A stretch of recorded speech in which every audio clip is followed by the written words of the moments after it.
Hello நண்பர்களே, உங்க எல்லாரையும் ஜோ டாக் சேனலுக்கு வரவேற்கிறேன். பாண்டவர்களுக்கும் கௌரவர்களுக்குமான மகாபாரத யுத்தம் மிக உக்கிரமாய் நடந்து கொண்டு இருந்தது. 18 நாட்கள் நடைபெற்ற அப்போரில் 14ஆம் நாள் போரானது துவங்கவிருந்தது. அன்று அதிக எண்ணிக்கையிலான கௌரவர்களை கொன்று குவிப்போம் என உறுதியெடுத்த பாண்டவர்கள் கிருஷ்ணருடன் போர்க்களம் செல்ல பாசறையை விட்டு புறப்பட தயாராயினர்.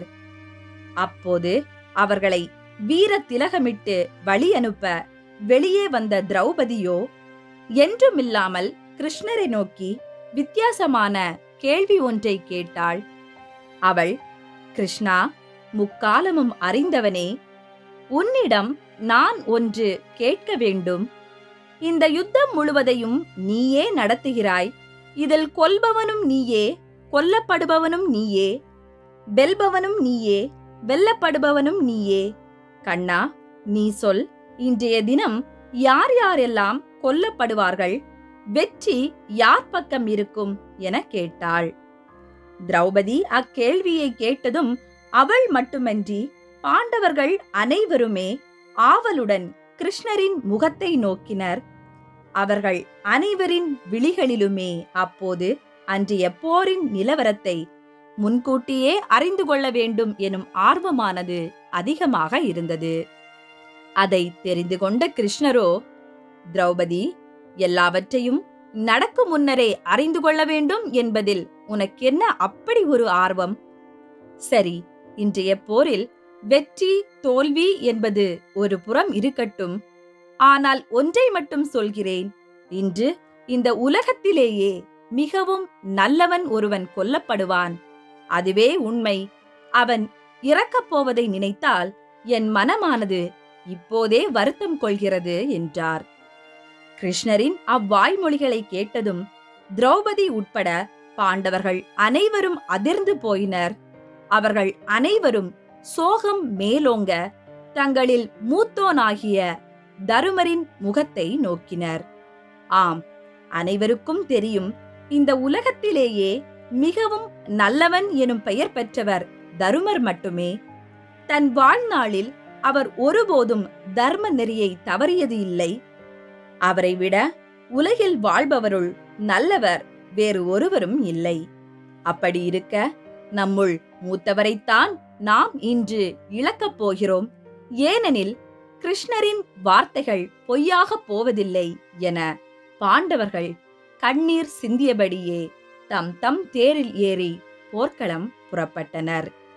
திரௌபதியோ கண்கள் குளமாக இதயத்தை பிடித்துக்கொண்டு, ஒவ்வொரு நாள் போர் முடிந்து என் கணவர்கள் ஐவரும் நல்லபடியாக திரும்ப வேண்டும் என கடவுளை பிரார்த்திப்பேனே, இன்று அதில் 4 மட்டுமல்லவா திரும்பப் போகிறார்கள் என சோகத்தில் தரையில் விழுந்து கதறினாள். அவ்வாறே அனைவரும் குருட்சேத்திர யுத்தகளம் வந்தடைந்தனர். அன்றைய போரும் துவங்கியது. போர்க்களத்தில் பாண்டவர்கள் கௌரவ படையை பந்தாடிக் கொண்டு இருந்தனர். முன்னெச்சரிக்கையாய் தருமரை கௌரவர்கள் நெருங்கா வண்ணம் அரணாய் பாதுகாத்தனர் மற்ற பாண்டவர்கள். அதில் பீமன் மட்டும் துரியோதனனையும் துச்சாதனனையும் கொல்வதையே தனது குறிக்கோளாக கொண்டு தன் கதை ஆயுதத்தோடு அன்று போர்க்களத்தில் களமிறங்கியிருந்தான். ஆனால் அச்சமயம் பீமனின் தேர் முன்னே அவனை எதிர்க்கும் பொருட்டு முன்னோக்கி வந்தவனோ கௌரவ சகோதரன் விகர்ணன். இந்த விகர்ணனே அன்று சூதாட்ட சபையில் திரௌபதியின் துகில் உரியும் சமயம் இங்கு நடப்பது அதர்மம் என தன் மற்ற 99 சகோதரர்களுக்கு எதிராய் குரல் கொடுத்தவன். அப்படிப்பட்ட அறம் அறியா கெட்ட கௌரவ கூட்டத்தில் இருந்த ஒரே ஒரு நல்லோனான விகர்ணன் தன்னை எதிர்க்க தன் முன்னே வந்ததும் பீமனோ அவனை பார்த்து புன்முறுவல் பூத்தபடி, விகர்ணா, என் சகோதரனே, என் முன் வராதே, தள்ளிப்போ. நான் உன்னை கொல்வதற்காக களத்தில் இறங்கவில்லை. உன் 2 அண்ணன்களான துரியோதனனையும் துச்சாதனனையுமே வதம் செய்ய நான் இன்று களம் வந்துள்ளேன். என் வழியை விட்டு விலகு என்றார்.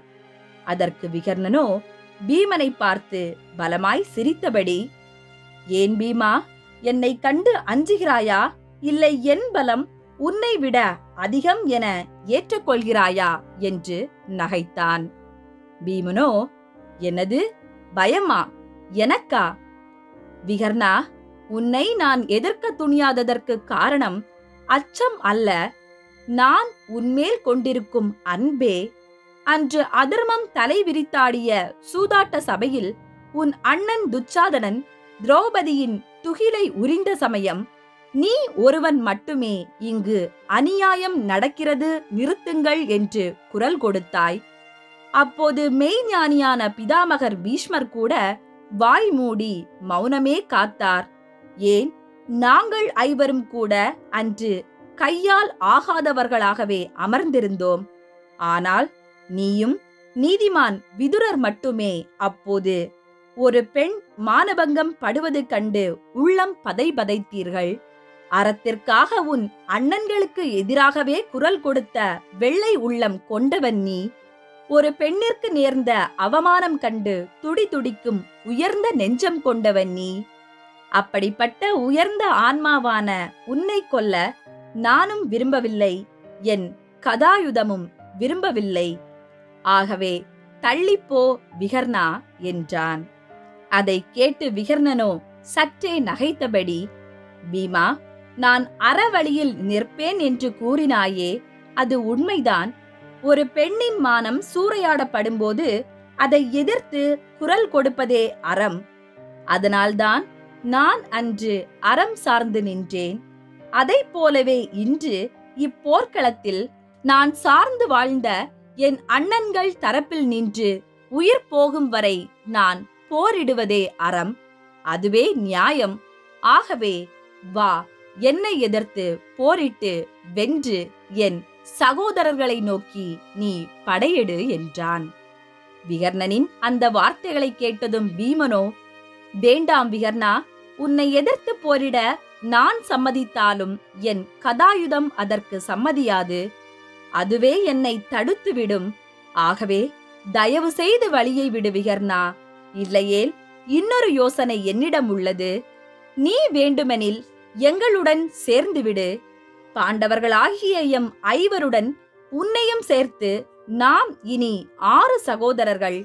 போர் முடிந்ததும் உன்னையும் அரியணை ஏற்றி உனக்கும் முடிசூட்டுகிறோம். திரௌபதியின் மானம் காக்க குரல் கொடுத்த உன் தலையில் மணிமுடி சூட்டி அழகு பார்க்க என் மனம் ஆவல் கொள்கிறது. வா விகர்ணா, வந்து எங்களுடன் இணைந்துவிடு என்றான் பீமன். அவ்வளவுதான். அதுவரை அமைதி காத்திருந்த விகர்ணன் பீமனின் அந்த இறுதி வார்த்தைகளை கேட்டதும் கோபம் பொங்க, என்ன கூறினாய் பீமா? மகுடம் தருகிறேன். உன் அண்ணனுக்கு துரோகம் செய்துவிட்டு என்னுடன் வா என்றா? அறம் அறிந்தவன் நான். அரியணை ஆசையை காட்டி என்னை விலைக்கு வாங்கலாம் என்று நினைக்காதே. துரியனை நெருங்க வேண்டுமெனில் அதற்கு முதலில் நீ அவனின் தம்பியான என்னை நீ வீழ்த்த வேண்டும். பயம் கொள்ளாமல் என்னை வென்று அதன் பின் என் அண்ணனை நெருங்கு. வீசு உன் கதாயுதத்தை. அதை விட்டு பதவி ஆசையை காட்டி என்னை அடிபணிய வைக்க முயலாதே. அது கோழைத்தனம் என்று நெருப்பாய் பொரிந்தான். விகர்ணனின் அந்த துடுக்குத்தனமான பேச்சை கேட்டு பீமனும் அவ்வாறே அவனை எதிர்க்க துணிந்தான்.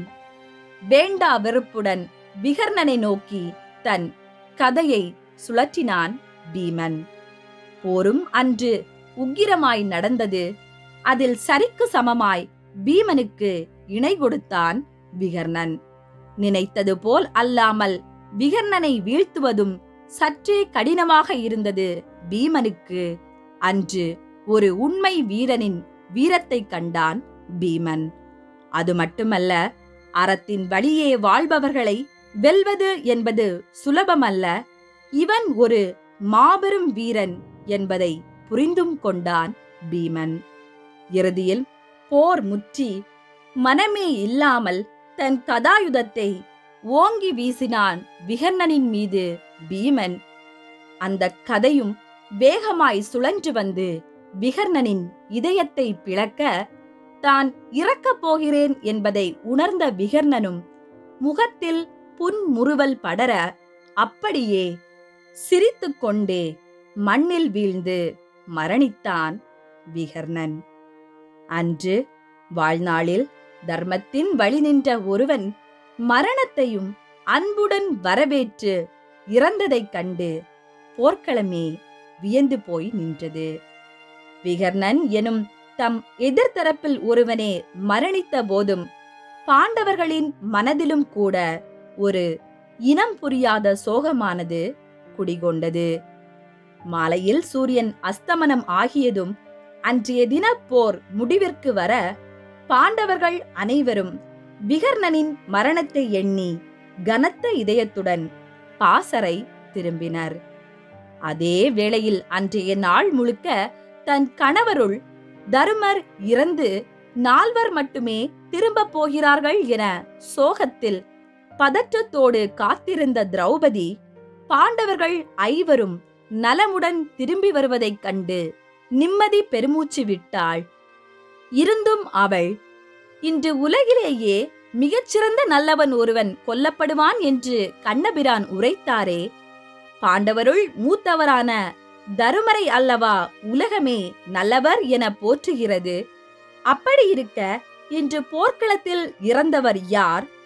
கிருஷ்ணரின் வார்த்தைகளும் பொய்யாகாதே என்று எண்ணி அவள் கிருஷ்ணரிடம், பரந்தாமனே, அனைவரிலும் நல்லவன் என்று இறப்பான் என்றீரே, அப்படியெனில் இன்று இறந்தவன் யார்?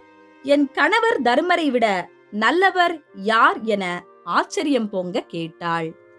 அதற்கு கிருஷ்ணரோ, ஆம் திரௌபதி, உன் தருமரை விட நல்லவன் ஒருவன் உலகில் உள்ளான். உன் மானம் காக்க சூதாட்ட சபையில் அன்று தன் கௌரவ சகோதரர்களை எதிர்த்து குரல் கொடுத்தானே விகர்ணன் எனும் ஒருவன், அவனே இன்று இறந்தான். நல்லவர்களுக்கு மத்தியில் நல்லவர்களாக வாழ்வது என்பது ஒன்றும் பெரிய விஷயம் அல்ல திரௌபதி. கெட்டவர்கள் கூட்டத்தில் ஒருவனாய் இருந்து அவர்களை எதிர்த்து நியாயத்திற்கென குரல் கொடுத்து அந்த கெட்டவர்கள் மத்தியில் ஒரு நல்லவனாய் இருப்பதே மிகவும் பெரியது. அதிலும் அறிவிலும் ஞானத்திலும் மூத்தோர் பலர் மௌனமாயிருந்த அந்த சூதாட்ட சபையில் தான் வயதில் குறைந்த இளைஞனாயிருந்தும் தன் சகோதரர்களுக்கு எதிராய் ஒரு நற்கருத்தை சொல்ல வேண்டுமெனில் அதற்கு ஒரு தனி துணிவு வேண்டும். அப்படி கௌரவ தரப்பில் இருந்த ஒரே நல்லவன் என்றால் அது விகர்ணனே. அவன் அரச பதவியை பீமன் கொடுப்பதாய் ஆசை வார்த்தை கூறியும் மனம் மாறாதவன். சொந்த சகோதரனை கைவிட்டு அவனுக்கு துரோகம் செய்வது அநீதி என்பதை அறிந்தவன் அவன். தருமம் இருப்பது பாண்டவர் அணியில், அதிலும் பரந்தாமனாகிய நானும் அங்கேயே இருக்கிறேன் என தெரிந்தும் தன் கௌரவ அணி தோற்கத்தான் போகிறது என்பதை உணர்ந்தும் தன் சகோதரர்களுக்கென உயிர் போவதையே தர்மம் என கருதியவன் அவன். அதுவும் சுய பகையோ சுய கௌரவமோ இன்றி எதையும் எதிர்பார்க்காமல் தன் அண்ணனுக்காக மட்டுமே களத்தில் சண்டையிட்டு உயிர் துறந்தவன் அவன். தான் இறந்து போவோம் என தெரிந்து போர்க்களம் வந்து வீழ்ந்து புன் சிரிப்புடன் மாண்டவன் அவன். அவன் ஒருவன் மட்டுமே நல்லவனாய் தர்ம சக்தியாய் தர்ம கவசமாய் இருந்து கௌரவர்கள் அழிப்பதை இன்று வரை இயலாத காரியமாய் ஆக்கிக் கொண்டு இருந்தான். அந்த நல்லவனையே இன்று உன் கணவன் பீமன் வதம் செய்து அழித்து விட்டான். இனி கௌரவர்களை அழிப்பது என்பது மிகச் சுலபமே. இப்போது சொல் திரௌபதி, சேற்றில் பூத்த செந்தாமரையாய் உப்புக்கடலில் பிறந்த முத்தாய் இன்று போர்க்களத்தில் இறந்த கெட்டவர்களிலேயே நல்லவனாயிருந்த விகர்ணன் தானே உலகத்திலேயே எல்லோரையும் விட நல்லவன் என்று கேட்க, அதுவரை அமைதி காத்து அருகில் நின்றிருந்த தருமர், ஆமாம் கிருஷ்ணரே, விகர்ணன்தான் உலகிலேயே மிகவும் நல்லவன். என்னையே அனைவரும் நல்லவர் என்கிறார்கள். ஆனால் உண்மையில் என்னை விட நல்லவன் விகர்ணனே. இந்த பாழாய்ப்போன போரினால் அந்த உத்தமனையே நாம் இழந்தோமே என்று கண்ணீர் சிந்தினார் தருமர். தருமர் மட்டுமல்ல, பாண்டவர்கள், திரௌபதி, கிருஷ்ணர் என அனைவரும் அன்று விகர்ணனுக்காய் கண்ணீர் சிந்தினர். அப்போது பீமனின் கரத்தில் இருந்த கதாயுதம் கூட விகர்ணனை கொன்றதற்காய் தலைகுனிந்து தரையில் சாய்ந்தது. ஆம் நண்பர்களே, நல்லோர் மத்தியில் ஒரு நல்லவனாய் திகழ்வது என்பது பெரிதல்ல. தீயோர் மத்தியில் பிறந்து ஒரு நல்லவனாய் வாழ்ந்து, அதிலும் எது தர்மமோ எது சரியோ அதை தான் செய்வதோடு மட்டுமல்லாமல் தன் குடும்பத்தினரையும் நண்பர்களையும் அதை பின்பற்றுமாறு கண்டித்து திருத்துபவனே எல்லோரிலும் எல்லாவற்றிலும் நல்லவன். ஓகே நண்பர்களே, நாம இன்னைக்கு இந்த பகுதியில மகாபாரதத்திலிருந்து ஒரு சிறு கிளை கதை ஒன்றினை கேட்டோம். இந்த வீடியோ உங்களுக்கு பிடிச்சிருந்தனா லைக் பண்ணுங்க. மறக்காம ஜோ டாக் சேனலுக்கு சப்ஸ்கிரைப் பண்ணுங்க. நன்றி.